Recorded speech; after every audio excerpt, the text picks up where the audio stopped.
এ ভাই, বলতে কি এসছে? বল বল, কি এসছে বল। আমার মাইনে ভাই, টাকা পয়সা একটাও নেই। এই জুস কেন খাচ্ছিস? টেকিল অর্ডার দে, হুইস্কি অর্ডার দে। ও খাস না? কোল্ড ড্রিঙ্ক অর্ডার দে। হ্যাঁ, কি সব খায়? ভালো লোকের জিনিস অর্ডার দে, আমি টাকা দেবো। এই তুই এটা কি খাচ্ছিস রে? কি কোল্ড ড্রিঙ্ক খাচ্ছিস? জল খা। কোল্ড ড্রিঙ্ক এসে স্বাস্থ্যের পক্ষে কতটা ক্ষতিকর হয়? কোল্ড ড্রিঙ্ক দামিও হয়। ভাবছি ওখানে একটা এসি লাগাবো, আর এই জায়গাটা বেশ ভালো করে রেনোভেট করাবো। আর ফ্যান তো লাগবে না, ফ্যান ফেলে দেবো। এই তুই এসি চালাচ্ছিস কার বলে? তুই কিনিস তাই কি? তুই এসি চালাবি? বন্ধ কর। কারেন্ট বিল জানিস না কত আছে? হ্যালো, হ্যাঁ বেবে, হ্যাঁ আমাদের বিয়ে হয়ে যাবে, কোনো ব্যাপার না।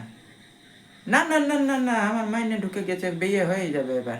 তুমি দেখো না, পরের মাসে বিয়ে করবো। বেবে, বেবে আমাদের আর বিয়ে হবে না। বেবে আমার পুরনো শ্বশুর মশাইয়ের একটু বলো না, আমাকে যদি কিছু টাকা পয়সা দেওয়াতে, আমার মাইনে শেষ হয়ে গেছে।